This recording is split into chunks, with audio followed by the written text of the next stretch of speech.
Namibia के बाद अब दक्षिण अफ्रीका से लाए जा रहे हैं 12 चीते। तो नमस्कार दोस्तों, आप सभी का इस प्रोग्राम में स्वागत है। दोस्तों, आज हम बात करेंगे कि दक्षिण अफ्रीका से जो ये 12 चीते लाए जा रहे हैं, इनकी पूर्ण योजना क्या है, संपूर्ण योजना के बारे में। तो नमस्कार दोस्तों, मेरा नाम पूनम शर्मा है और आपका इस वीडियो में स्वागत है। तो चलिए शुरू करते हैं।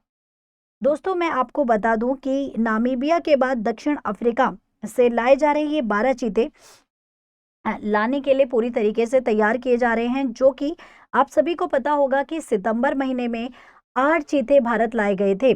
ठीक है, साथ ही साथ ये भी कहा जा रहा है कि जो ये चीते हैं, यानी कि जो साउथ अफ्रीका के जो चीते हैं, इनकी बात तो बहुत समय से चल रही थी, पर ये जल्द ही भारत में आगमन करेंगे। ठीक है, तो इनकी पूरी तैयारी पूरा हो चुका है। पिछले 6 महीने से इन्हें क्वारंटाइन रखा गया था, पर अभी ये पूरी तरीके से ये प्रक्रिया पूरी हो चुकी है और इन्हें लाने के लिए तैयारी की जा चुकी है। इसी के साथ साथ मैं आपको बता दूं कि चीतों की जो टोटल तादाद है, जिसमें कि टोटल 12 चीते हैं, इनमें से 5 नर और 7 मादा चीते हैं। तो दोस्तों, ये जानकारी किसके द्वारा प्राप्त की गई है? तो ये जानकारी पर्यावरण मंत्रालय के द्वारा अभी रिसेंटली एक बैठक के थ्रू दी गई थी, जिसमें कि इन जितने भी ये मतलब साउथ अफ्रीका से 12 चीते आएंगे, तो ये कूनो नेशनल पार्क में इन्हें रखा जाएगा, जिसके लिए कूनो नेशनल पार्क में 14 बड़े बड़े बाड़े भी तैयार किए गए हैं। इसी के साथ साथ दोस्तों, सवाल ये उठता है कि कूनो नेशनल पार्क को ही क्यों चुना गया? तो कूनो नेशनल पार्क को चुनने का एक मुख्य कारण ये है क्योंकि यहाँ ऊंचे घास के मैदान उपलब्ध हैं, साथ ही साथ बैलेंस मौसम, ठीक है, और उसी के साथ यहाँ पर चीतों के लिए, यानी कि जो चीतों के मनपसंद का भोजन जैसे नीलगाय, सांभर, चीतल, बंदर इत्यादि, यानी शिकार का अच्छा बंदोबस्त इस नेशनल पार्क में मिल जाएगा।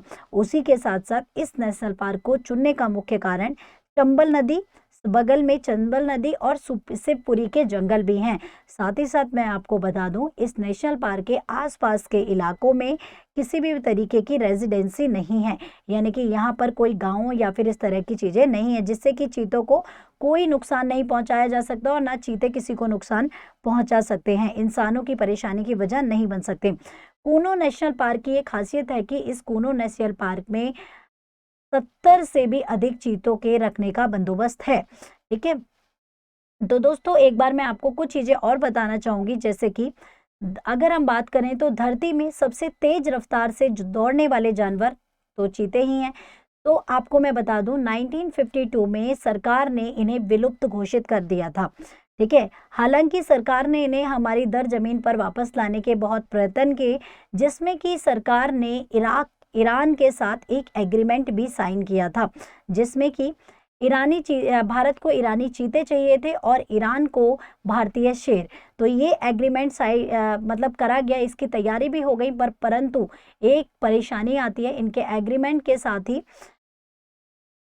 ईरान में सरकार बदल गई और ईरान में सरकार के बदल जाने की वजह से ये एग्रीमेंट वहीं पर खत्म हुआ। पर लेकिन 70 साल के बाद पिछले सितंबर को, यानी कि पिछले सितंबर के माह में प्रधानमंत्री मोदी जी ने 8 चीतों की सौगात दी थी ईरान को।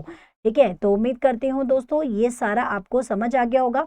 और हाँ, साथ ही साथ मैं आपको बता दूं, नामीबिया से आए 8 चीतों का इस समय पे क्या हाल चाल है। ठीक है, तो उनके बारे में भी बात कर लेते हैं। तो नामीबिया से 8 चीते पूरी तरह से स्वस्थ और खुद को भारतीय पर्यावरण में ढाल रहे हैं। साथ ही साथ नवंबर में इन चीतों को क्वारंटाइन से हटाकर बड़े बाड़ों में छोड़ा गया था और साथ ही इन चीतों का नामकरण भी किया जा चुका है।